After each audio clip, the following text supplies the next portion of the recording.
Femme stérile, si tu ne donnes pas d'enfant à mon fils et un petit enfant à moi, je te ferai vivre un enfer. Maman, je t'en prie, ce n'est pas ma faute. Je m'appelle Cathy, et si tu m'avais vu le jour de mon mariage, la façon dont je riais, dont je tenais la main de Tony comme si c'était la chose la plus sacrée que j'ai jamais touchée, tu n'aurais jamais cru que ces mêmes mains feraient un jour leur valise en silence, sous le regard souriant de sa famille, assise sur le seuil.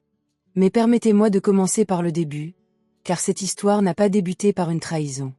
Elle a débuté par l'amour, le véritable amour, celui qui fait croire à une jeune femme que si elle donne suffisamment, si elle endure suffisamment, si elle prie suffisamment, tout finira par s'arranger.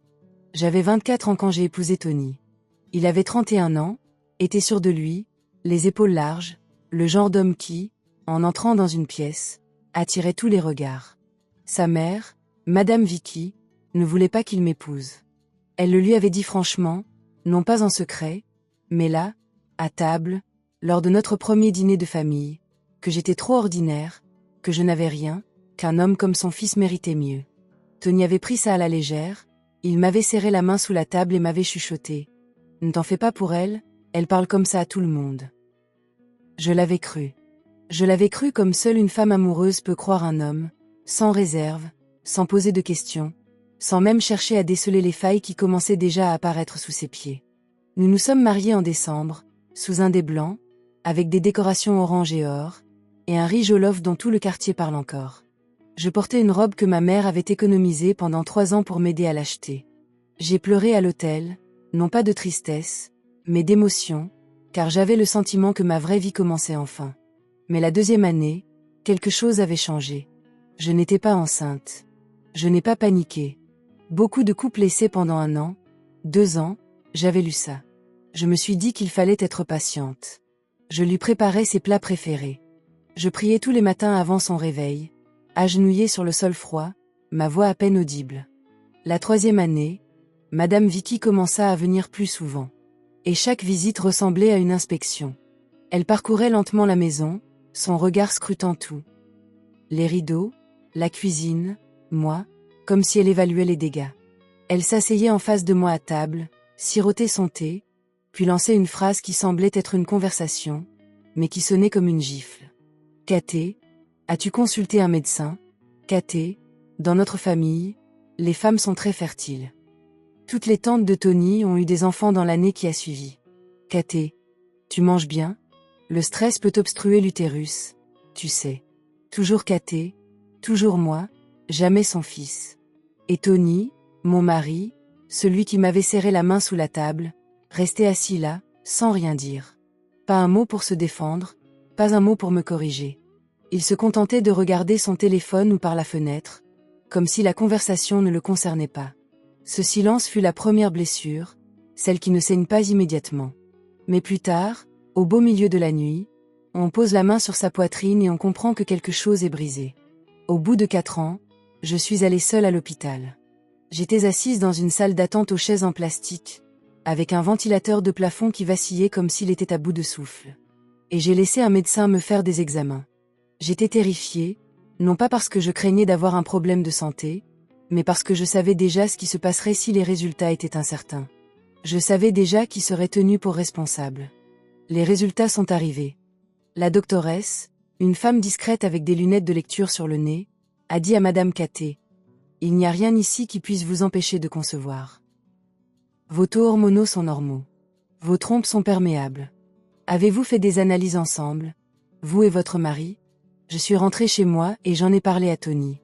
Il me regarda de l'autre côté du salon, et quelque chose bougea dans son regard. Quelque chose que je ne saurais nommer alors, mais que je comprends maintenant. C'était la peur. Ce genre de peur qui se déguise en colère. Je n'ai pas besoin de test, Cathy. Sa voix était basse et définitive. Je suis un homme, un vrai homme. Je ne vais pas m'asseoir à l'hôpital pour qu'un médecin me parle de mon propre corps. Je n'ai rien de mal. Tony. Fin de la conversation, Cathy. Et c'est tout. Ce soir-là, je me tenais dans la cuisine, remuant une soupe dont je n'avais plus envie, écoutant le son de la télévision du salon, et j'ai compris pour la première fois ce que signifie se sentir seul au sein d'un mariage. Non pas seul parce que son conjoint est absent, mais seul parce qu'il est là, à 3 mètres, et qu'il a choisi de ne pas vous voir. Cette nuit-là, j'ai pleuré dans la vapeur de la casserole pour qu'ils ne m'entendent pas. Mais Madame Vicky a appris les résultats des analyses, ce qui ne révélait rien d'anormal, et au lieu d'être une bonne nouvelle, au lieu qu'on se dise. Alors peut-être devrions-nous examiner Tony. Ses paroles ont pris une toute autre tournure. Elle est allée à l'hôpital sans rien dire à mon fils. Elle essayait de prouver sa pureté par des tests. Comme si le papier pouvait changer ce que Dieu ne lui avait pas donné. Et voilà comment mes résultats négatifs sont devenus la preuve de ma culpabilité. Au bout de 5 ans, ils ont arrêté de faire semblant. Aux réunions de famille, à Noël, à Pâques, au baptême des enfants des autres, j'arrivais au bras de Tony, bien habillée, souriante, de ce sourire forcé qu'on arbore quand on lutte pour préserver sa dignité. Et je voyais Madame Vicky, au milieu des tantes, parler juste assez fort pour que je l'entende. Elle est toujours là, mais elle ne peut pas avoir d'enfant, que voulez-vous? Les femmes stériles freinent les hommes, mais certains hommes sont trop faibles pour agir. Stérile, ce mot. Je veux que vous compreniez l'effet de ce mot sur une femme. Il ne se contente pas de décrire, il efface. Il vous dépouille de tout ce que vous êtes, votre rire, votre intelligence, votre bonté, votre histoire, vos rêves, et vous réduit à une seule chose, une chose vide et défaillante. J'avais 31 ans et il m'avait réduite à l'état de simple figurante à une table où je n'avais même pas le droit de me défendre. Tony ne les a jamais repris, pas une seule fois.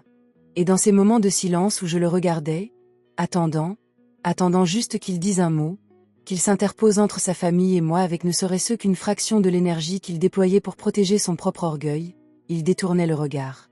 À chaque fois qu'elle détournait le regard. Je me souviens précisément de l'après-midi où c'est arrivé. C'était un mardi. Je le sais parce que j'étais allée au marché le matin et que la réunion du groupe de femmes du mercredi était le lendemain.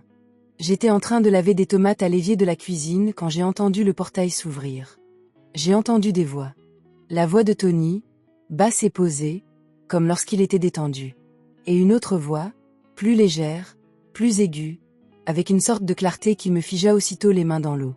Je les essuyai sur mon pagne et me dirigeai vers la porte du salon. Elle se tenait dans mon salon. Jeune, peut-être 23 ou 24 ans, le teint clair, comme disait la famille de Madame Vicky, synonyme de beauté. Elle portait une robe d'été jaune à petites fleurs et un sac de week-end. Tony se tenait à côté d'elle, les mains dans les poches. Il me regarda comme on regarde quelqu'un quand on a répété la scène à l'avance, mais que les mots restent coincés dans la gorge. « Kate, dit-il, voici Sheila. Elle restera avec nous. » Je n'ai pas bougé. Je n'ai pas dit un mot. Je suis restée plantée là, dans l'embrasure de la porte, le robinet de la cuisine coulant encore quelque part derrière moi, et j'ai regardé mon mari, debout à côté d'une femme avec un sac de week-end dans mon salon. « Tu restes avec nous ?» ai-je répété. « Oui », a-t-il répondu en s'éclaircissant la gorge. « Tu connais la situation. 8 ans, Kate. 8 ans et rien. Un homme a des besoins. Un homme a un nom à porter. J'ai besoin d'enfants. Sheila comprend ce dont j'ai besoin. La robe d'été jaune, le sac de week-end, la façon dont elle ne me regardait pas directement, non pas avec honte, mais avec l'évitement prudent de quelqu'un à qui l'on a dit de s'attendre à une scène, mais qui fait tout pour l'éviter. J'ai senti le sol se dérober légèrement sous mes pieds. Non pas par choc, car au fond de moi, dans cette part de moi qui sait les choses avant même qu'on soit prêt à les savoir, je l'avais senti venir, comme le temps, comme cette pression particulière dans l'air avant l'orage que le corps perçoit avant l'esprit. Non, ce bouleversement venait d'autre chose. De la clarté absolue de voir ce que l'on redoutait, pleinement réalisé devant soi. En réalisant que la vie que j'avais tenté de sauver, le mariage dans lequel je m'étais insidieusement enfoncé pendant 8 ans, avait déjà été emballé et confié à quelqu'un d'autre, j'ai fermé le robinet de la cuisine. Je suis allée dans notre chambre. Je suis restée longtemps assise au bord du lit, à fixer les rideaux. Puis j'ai entendu la voix de Madame Vicky à la porte d'entrée. Elle était arrivée, et ce n'était pas un hasard. Elle attendait dehors. Elle entra en saluant Sheila comme une fille, son rire franc et chaleureux, un rire qu'elle n'avait jamais utilisé pour me saluer. « Ma fille », l'entendis-je dire. « Bienvenue, bienvenue dans cette maison. Dieu vous a envoyé ici. Dieu vous a envoyé ici. 8 ans de prière, 8 ans de remèdes à base de plantes, 8 ans de visite à l'hôpital, 8 ans à genoux sur le sol froid à 5 heures du matin. 8 ans à essayer de sauver mon mariage de mes propres mains, sous le regard et les murmures de tous. Et Dieu m'avait envoyé Sheila. Dans les semaines qui suivirent, Ma maison devint méconnaissable. Sheila quitta la chambre d'amis pour s'installer dans la chambre parentale en moins d'un mois. On m'ordonna, sans me le demander, de déménager dans la plus petite chambre du fond, celle dont la fenêtre donnait sur le mur d'enceinte et ne laissait entrer aucune lumière le matin. J'ai déplacé mes affaires en silence. J'ai replié ma vie, la réduisant peu à peu à l'essentiel, jusqu'à ce qu'elle tienne dans cette pièce sombre. Je me suis dit que c'était temporaire, que quelque chose allait changer, que Dieu, celui-là même que Madame Vicky prétendait avoir envoyé Sheila, veillait sur moi. Sheila n'était pas méchante au sens où elle criait ou faisait preuve de cruauté directe. Elle était pire. Elle était indifférente. Elle se promenait chez moi comme si ça lui avait toujours appartenu, utilisant ma cuisine, mes casseroles, réorganisant mon étagère à épices, demandant à la femme de ménage de faire les choses d'un ton qui montrait clairement qu'elle se considérait comme la maîtresse de maison. Et Tony, mon mari, la laissait faire, plus que la laissait faire. Il l'encourageait. Il lui achetait des choses. Il l'emmenait le week-end dans des endroits que nous avions cessé de fréquenter depuis des années. Il rentrait à la maison plein d'énergie, parlant, riant. Une version de lui-même que je n'avais pas vue depuis des années, comme si ma présence avait été latente depuis toujours. Madame Vicky venait presque tous les jours maintenant. Sheila, manges-tu assez? Sheila, laisse-moi te montrer comment Tony aime sa soupe au poivre. Sheila, ne t'inquiète pas. Voilà à quoi sert la femme de ménage. Et parfois, en passant devant la pièce où elles étaient assises, je l'entendais prononcer mon nom, pas fort, mais suffisamment distinctement. Une femme qui ne peut donner d'enfant à un homme est comme un puissant zoo. À quoi me sert-elle? Réfléchissez-y un instant. 8 années de ma vie, 8 années d'amour, de cuisine, de gestion d'une maison, de soutien indéfectible à un homme confronté à ses pertes d'emploi, ses drames familiaux et ses sautes d'humeur, et me voilà réduite, dans ma propre maison, à un puissant zoo. J'ai cessé de partager leur table. J'ai emporté mon assiette dans l'arrière-salle et j'ai mangé seule, écoutant leur rire qui filtrait à travers les murs. Je me suis mise à me réveiller à 3 heures du matin, non pas à cause de cauchemars, mais d'une profonde agitation animale, comme si quelque chose en moi refusait d'accepter que ce soit désormais ma vie, comme si une partie de moi n'avait pas encore capitulé, même si tout le reste était épuisé. Mes prières étaient différentes à cette époque, non plus les 12 prières d'avant, du genre, s'il te plaît, Dieu, bénis mon ventre. C'étaient des prières plus difficiles, des prières désespérées, de celles qui s'échappent plus comme un gémissement que comme des mots. Je ne savais pas alors que ces prières étaient déjà exaucées. Je ne pouvais simplement pas encore comprendre comment. Et puis, un événement a tout bouleversé. Mais avant tout, si cette histoire vous parle, si vous avez déjà été accusé ou à tort, abonnez-vous à cette chaîne car l'histoire de Katé est loin d'être terminée. Et la suite vous laissera sans voix. Le matin où Tony a annoncé sa grossesse, il a appelé tout le monde. Absolument tout le monde, sa mère, ses oncles, ses cousins de l'Est, les voisins, le pasteur de l'église que nous avions cessé d'aller ensemble, des gens que je n'avais pas vus depuis des années, des gens qui étaient venus à notre mariage, qui avaient mangé nos frites au jollof, qui avaient dansé sur notre piste de danse et qui, depuis, ne parlaient que de ma grossesse à voix basse. Il les a tous appelés. Il ne m'a rien dit. Je me suis réveillée au bruit des gens qui arrivaient, des voitures qui entraient dans la cour, des voix, des rires, le bruit des chaises en plastique qu'on installait dehors. Je suis sortie de ma chambre, encore en peignoir, confuse, clignant des yeux à cause de la lumière, et je suis entrée dans une cour pleine de monde. Des ballons. Quelqu'un avait apporté des ballons. Sheila était assise sur une chaise au milieu de la cour, telle une reine sur son trône, vêtue d'une robe moulante qui laissait deviner son petit ventre rond, mais indéniable. Elle rayonnait comme certaines femmes en début de grossesse, non seulement physiquement, mais aussi d'une sorte de triomphe particulier. Tony se tenait à côté d'elle, la main sur son épaule. Il me regarda entrer dans l'enceinte et une expression passa sur son visage. Non pas de la culpabilité, plutôt de la satisfaction. L'expression d'un homme qui attendait depuis longtemps de prouver quelque chose et qui est enfin parvenu. Tout le monde, s'écria-t-il, élevant la voix pour que tout le camp l'entende. Comme vous pouvez le constater, Dieu a béni cette maison. Sheila porte mon enfant. De 3 mois. Il marqua une pause et, durant ce silence, il me regarda de nouveau. Certaines personnes ont passé 8 ans dans cette maison sans rien me donner. Vous comprenez maintenant d'où venait le problème. Certaines personnes. Il n'a pas prononcé mon nom. Il n'en avait pas besoin. Tous les regards dans cette enceinte se tournèrent vers moi. J'étais là, en pagne du matin, les cheveux en bataille, les mains vides, tandis qu'une foule de gens me dévisageaient avec cette expression si particulière de ceux qui assistent à une punition publique qu'ils estiment méritée. Madame Vicky se mit à pousser des youyous, ce cri perçant de joie, et d'autres se joignirent à elle. On attendit une boisson fraîche à Sheila. D'autres servaient déjà à manger. Et moi, je restais à l'écart, dans ma propre cour, à une fête chez moi, entouré de gens venus célébrer la preuve de mon inutilité. Et j'ai senti quelque chose en moi s'apaiser profondément. Pas se briser. S'apaiser. Il y a une différence. L'effondrement est bruyant. L'effondrement, c'est quand on s'écroule, quand on pleure devant les gens, quand on leur offre la scène qu'ils attendent. Le silence, c'est autre chose. Le silence, c'est quand la dernière chose à laquelle on s'accrochait encore se relâche enfin, quand les mains s'ouvrent et qu'on cesse de serrer. Je suis rentrée. J'étais assise dans mon arrière-salle. J'écoutais la fête à travers le mur. La musique, les rires, la voix de Tony qui résonnait d'une fierté et d'un bonheur que je ne lui avais pas entendu depuis des années. J'ai donc décidé de ne pas me battre, de ne pas affronter, de ne pas supplier. J'ai décidé de partir. Pas ce jour-là, pas sans dignité, mais bientôt. J'ai commencé à prendre des dispositions discrètes. J'ai appelé ma sœur cadette, Adéasie, qui habitait à l'autre bout de la ville. Je lui ai raconté ce qui se passait d'une voix si calme qu'elle a pleuré au téléphone, contrairement à moi. Je lui ai dit que j'avais besoin de quelques semaines pour me préparer. Elle m'a répondu qu'elle serait prête quand je le serais. J'ai donc commencé à transférer discrètement mes documents importants sur plusieurs jours.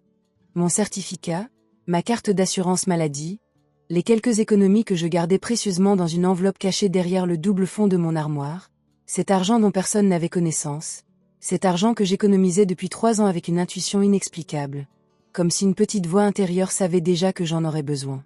Mais voilà, il en va des choses avec les projets, avec les préparatifs minutieux et discrets d'une femme qui a enfin pris une décision. Parfois, Dieu, le vrai, pas celui que Madame Vicky invoquait, agit plus vite que vos plans. Car 3 semaines après la fête, Sheila s'est effondrée. J'étais dans la cuisine quand c'est arrivé. J'ai d'abord entendu un bruit sourd, un son lourd et soudain venant de la chambre. Puis la voix de Sheila, aiguë et étrange, qui prononçait le nom de Tony. Puis les pas de Tony, rapides et paniqués comme je ne lui avais jamais entendu. Puis des cris. Puis le son d'un coup de téléphone, une ambulance, la voix de Madame Vicky qui résonnait comme un ouragan à travers le portail. Je suis restée sur le seuil de la cuisine et je les ai regardés emporter Sheila. Je n'ai rien ressenti dont j'ai honte. Je tiens à le dire sincèrement. Je n'ai ressenti aucune joie, mais je n'ai pas non plus éprouvé l'inquiétude désespérée de quelqu'un qui apprécie la situation. J'ai ressenti l'étrange immobilité de celui qui observe quelque chose évoluer, comme on observe la marée changer de direction. Je suis retournée à la cuisine, j'ai fini de faire la vaisselle et j'ai attendu. L'hôpital se trouvait à l'autre bout de la ville, un de ces grands bâtiments publics qui sentaient le désinfectant et le sol dur, et où les longs bancs devant les salles étaient toujours occupés par des familles assises avec la patience particulière de ceux qui attendent des nouvelles qu'ils ne sont pas sûrs de vouloir recevoir. Tony avait emmené Sheila en urgence là-bas le soir même. Le lendemain matin, Madame Vicky et 2 tantes l'avaient rejoint dans la salle d'attente. Je le sais parce que la femme de ménage m'a dit qu'au cours de ces semaines, elle était devenue une sorte de témoin discret. Comme ces personnes qui, bien qu'invisibles dans une maison, finissent par tout voir. L'état de Sheila s'était compliqué. Les médecins devaient procéder à des examens, la procédure habituelle dans ce genre de cas. Ils avaient besoin de son dossier médical complet. À elle et à son père. À son père. Tony ne s'y attendait pas. Il était entré dans cet hôpital comme un homme célébrant une victoire, la preuve de sa fertilité enfin incarnée dans le ventre d'une femme, son nom sur le point d'être transmis à la génération suivante. Il n'était pas venu s'attendre à être mis à l'épreuve. Mais la médecine ne fait pas de compromis avec l'orgueil. Le médecin, je l'ai appris plus tard par bribes de témoignages de différentes personnes présentes, a été franc. Pas désagréable, mais direct. Comme le sont les bons médecins lorsqu'ils privilégient la vérité au confort. Monsieur Tony, pour évaluer la santé du bébé et les éventuelles complications héréditaires, nous avons besoin d'un bilan de fertilité et d'un profil génétique complet des 2 parents biologiques. C'est une procédure courante. Tony aurait apparemment protesté, affirmant que c'était inutile, et aurait employé des termes comme « invasion » et « je connais mon propre corps ». Mais Madame Vicky, assise à côté de lui, et c'est ce qui me serre encore la gorge quand j'y pense, c'est elle qui lui avait dit de le faire.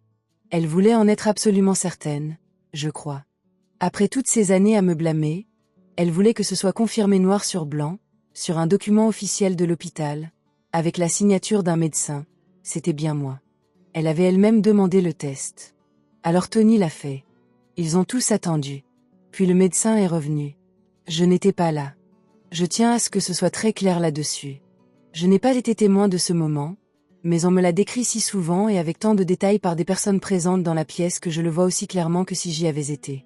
Le médecin était assis en face de Tony et de Madame Vicky. Le dossier était ouvert devant lui. Il prit une profonde inspiration, de celle que prennent les médecins lorsqu'une information qu'ils s'apprêtent à transmettre va bouleverser la vie de quelqu'un. Puis il dit « Monsieur Tony, il faut que vous compreniez ce que je vais vous dire. » Tony fit apparemment un geste de la main, comme pour dire « Je ne veux pas être surpris », un geste de dédain. D'après vos résultats d'analyse, vous souffrez d'azospermie. Cela signifie qu'il n'y a pas de spermatozoïdes dans votre éjaculat. Il ne s'agit pas d'une affection nouvelle. Au vu des taux observés, il est probable que ce soit le cas depuis plusieurs années, voire plus. En clair, Monsieur Tony, vous ne pouvez pas avoir d'enfant. Vous êtes médicalement infertile. De l'avis de tous, un silence complet s'installa dans la pièce. La tasse de thé de Madame Vicky, elle l'avait apportée dans un thermos comme toujours, était inclinée dans sa main. Quelqu'un la remarqua. Tony ne bougea pas. Le médecin poursuivit, calmement, avec cette douceur mesurée qui rendait la situation encore plus accablante. Ce qui signifie que la grossesse ne peut pas être la vôtre. Tony regarda le papier. Il regarda le médecin. Il regarda sa mère. Et puis, la logique mathématique de la situation, la simple et inévitable arithmétique réalité, lui apparut. S'il était incapable d'avoir des enfants, si cela durait depuis des années, alors le bébé que portait Sheila n'était pas le sien. Ce bébé fêté avec des ballons, des cris de joie et une cour remplie de témoins. Ce bébé qui avait servi à humilier publiquement sa femme depuis 8 ans. Ce bébé présenté comme la preuve de mon échec, de mon vide, de mon inutilité, n'était pas le sien. Madame Vicky se mit à pleurer, non pas doucement, mais bruyamment, d'un chagrin mêlé de colère, de honte, et de la dévastation propre à une femme réalisant que chaque mot prononcé à mon sujet, chaque humiliation publique orchestrée, chaque réunion de famille où elle avait présidé à ma honte, reposait sur un mensonge. Son mensonge, leur refus de connaître la vérité. Tony essaya de parler, mais n'y parvint pas. Une des tantes présentes me confia plus tard qu'elle ne l'avait jamais vu dans un tel état. Elle a dit que c'était le regard d'un homme qui voit le sol se dérober sous ses pieds, le regard de quelqu'un qui, depuis si longtemps, en était si certain qu'il n'avait pas envisagé l'alternative. Quand il est rentré ce soir-là, j'étais dans la pièce du fond.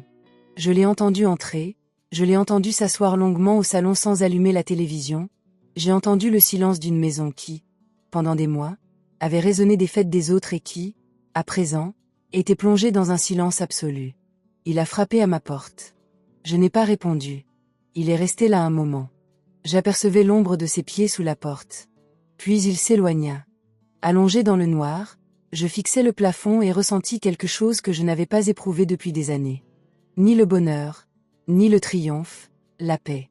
Une paix silencieuse et inconnue, celle qui ne naît pas de la réussite, mais de la vérité enfin révélée, du mensonge qui s'effondre sous son propre poids. La vérité était là, désormais, et il était impossible de la faire disparaître. Je suis sortie de chez moi un samedi matin. Je ne suis pas partie en pleine nuit comme une fugitive. Je n'ai pas pleuré. Je n'ai pas discuté. Je me suis habillée avec soin, comme on s'habille quand on veut se souvenir de soi. Un chemisier en cara foncé, mes jolies sandales, les cheveux coiffés la veille. J'ai fait ma valise, celle que je préparais discrètement depuis des semaines. J'y ai mis mes papiers, mes économies, la petite photo encadrée de mes parents qui avait trôné sur ma table de chevet à chaque fois que j'avais vécu dans cette maison. Tony était au salon quand je suis arrivée avec ma valise. Il me regarda, et je le regardais. Cet homme que j'avais aimé de tout mon cœur.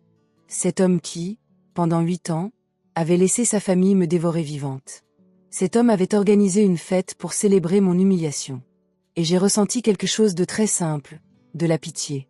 Non pas pour ce qui m'était arrivé, mais pour lui. Pour cette petitesse qui avait toujours été en lui et que j'avais prise pour de la force. Pour toutes ces années qu'il avait passées à me montrer du doigt pour éviter de se regarder en face. « Cathy, dit-il. J'ai attendu. Je ne savais pas, dit-il, pour le test. Je ne savais pas. Et le plus étrange, c'est que je l'ai cru. C'était presque le pire, qu'il n'ait vraiment pas compris que tout cela, toute cette cruauté, tout ce silence, toutes ces années à me voir détruite par sa famille sous son regard impuissant par la fenêtre, n'était pas le fruit de la connaissance, mais de la lâcheté. Parce que tu as choisi de ne pas savoir. Parce que tu as décidé qu'il était plus facile de me laisser être la réponse plutôt que de poser la vraie question. Je sais que tu ne l'as pas fait, ai-je dit. Je suis sortie. Adèle m'attendait au portail avec la voiture de son mari. Elle m'a jeté un coup d'œil, a ouvert la portière et n'a posé aucune question. Elle avait toujours été comme ça. Elle savait que certaines choses n'avaient pas besoin de commentaires. Elle conduisait, tout simplement. Dans les semaines qui suivirent, l'histoire se répandit comme dans la nôtre, rapidement, de façon détaillée, avec une diffusion si large que finalement tout le monde était au courant. J'en ai entendu différentes versions de la bouche de différentes personnes. Madame Vicky n'aurait pas quitté son domicile depuis 2 semaines. Tony avait confronté Sheila à l'hôpital. Sous le poids des preuves médicales, elle avait avoué que le père du bébé était un autre homme, une ancienne relation avec lequel elle n'avait pas définitivement rompu. La famille réunie pour célébrer mon humiliation commença discrètement, avec précaution, à se réorganiser. Certaines tantes de Tony m'appelèrent. Elles dirent des choses comme « On ne les a jamais vraiment crues, et tu sais comment Vicky peut être ». Je n'ai pas rappelé la plupart de ces personnes. Il existe des excuses qui ne coûtent rien, qui ne viennent qu'après que la personne qui les présente a confirmé qui avait gagné, et je n'en avais aucune utilité. Mais voici ce que je dois vous dire. Voici la véritable fin de cette histoire. 3 mois après mon départ, je suis allée consulter un médecin dans un autre hôpital, non pas parce que j'avais un problème, mais parce que je voulais enfin connaître la vérité sur mon propre corps. Non pas à travers des examens réalisés par peur, non pas pour prouver quoi que ce soit à qui que ce soit, mais simplement pour moi-même. La doctoresse était jeune, précise et d'une méticulosité qui m'a immédiatement mise en confiance. Elle gérait un cabinet sans rendez-vous. Assise en face de moi avec mes résultats, elle m'a dit « Madame Cathy, votre santé reproductive est excellente. Il n'y a absolument aucune raison médicale qui vous empêcherait de concevoir et de mener une grossesse à terme. Votre fertilité est parfaitement intacte. » Je la fixai du regard. 8 ans. 8 ans de remèdes à base de plantes, de prières, de salles d'attente d'hôpitaux, et d'être traité de stérile lors des réunions de famille et des cérémonies de baptême. Et même chez moi, pendant 8 ans, ce mot m'avait été infligé comme une marque au fer rouge. Et j'allais bien. J'avais toujours été bien. Les larmes qui ont coulé dans le cabinet du médecin n'étaient pas spectaculaires. Elles étaient silencieuses, de celles qui jaillissent du plus profond de soi, de cette part de nous qui retenait le pire et qui, enfin, le libère. J'ai porté ma main à ma bouche et j'ai pleuré quelques minutes, tandis que la jeune médecin faisait glisser discrètement une boîte de mouchoirs sur son bureau, sans dire un mot, car elle était assez sage pour comprendre que parfois, les mots sont superflus. J'ai tourné la page. C'est la seule façon honnête de le dire. Je n'ai pas entamé une nouvelle vie du jour au lendemain. Je m'y suis installée progressivement, comme on emménage dans une maison à rénover pièce par pièce. J'ai trouvé un petit appartement. J'ai repris mon activité de couturière, que j'avais mise de côté pendant mon mariage, et je l'ai relancée à partir de rien. J'ai eu des clients en 1 mois et des habitués en 3. Puis j'ai rencontré Daniel. Ce n'est pas une histoire d'amour au sens traditionnel du terme. Ce n'était ni spectaculaire, ni extraordinaire, ni impossible. Daniel était un homme que ma sœur m'a présenté lors d'un événement à l'église. Il était proviseur adjoint dans un lycée. Calme, posé, il avait une façon d'écouter qui donnait l'impression que ce que l'on disait était la chose la plus importante au monde. Il avait été marié auparavant, brièvement et mal, et il portait ce passé avec la sincérité de quelqu'un qui l'avait surmonté plutôt que de l'enfouir. À notre 3e rendez-vous, il m'a demandé doucement si je désirais des enfants. J'ai dit oui, maladroitement. Il a acquiescé, moi aussi. Nous nous sommes mariés en toute intimité, entourés de la famille, des personnes qui avaient été présentes pendant les années difficiles. Ma mère a tellement pleuré que son pagne était trempé à l'épaule à la fin de la cérémonie. Adèle a porté un toast qui a fait rire puis pleurer tout le monde, car elle a évoqué la pièce du fond, les ballons et la fête dans la cour sans jamais mentionner Tony ni sa famille. Mais tous ceux qui avaient besoin de comprendre, ont compris. Et puis, 14 mois après notre mariage, j'ai tenu mon bébé dans mes bras, une fille. Elle est née tôt le matin, et c'était parfait. Toute cette lumière qui arrivait d'un coup après une si longue période d'obscurité. Elle était petite, toute menue et chaude, avec le nez de son père et un cri qui emplit aussitôt la pièce, avec insistance, comme quelqu'un qui s'annonce. Je la serrai contre moi et sentis son souffle, sa chaleur et son poids si particuliers, petite mais réelle, indéniablement, totalement réelle. Et à cet instant, je repensai au visage de Madame Vicky, à la voix de Tony disant « Certains ont passé 8 ans dans cette maison et ne m'ont rien donné », aux mots « stériles », prononcés par-dessus les tables où je n'avais pas voix au chapitre. Et je les sentis me quitter, non pas avec colère, ni avec triomphe, juste un soulagement, comme ouvrir un poing qu'on a serré si fort qu'on en avait oublié qu'il était fermé. Il s'était trompé à mon sujet, et pas seulement, il s'était trompé sur toute la ligne. Il s'était trompé sur l'origine du problème, sur le genre de femme que j'étais, sur ce que je méritais, sur ce dont j'étais capable et sur ce que ma vie allait devenir. Et leurs erreurs n'avaient en rien empêché ce qui m'était destiné. Ma fille a ouvert les yeux, j'ai prononcé son nom, et quelque part dans la ville, dans une maison qui fut jadis la mienne, j'ai imaginé Tony, accablé par le poids de tout ce qu'il avait refusé de savoir. Les années, les épreuves, la vérité qui attendait patiemment le moment où il ne pourrait plus la fuir. J'ignore ce qu'il devient, je ne le lui demande pas, mais je sais qu'un homme qui fonde son orgueil sur un mensonge ne peut rester debout une fois ce mensonge effondré. Le sol se dérobe sous ses pieds. Il voulait laisser une trace, et il l'a fait, mais pas celle qu'il avait imaginée.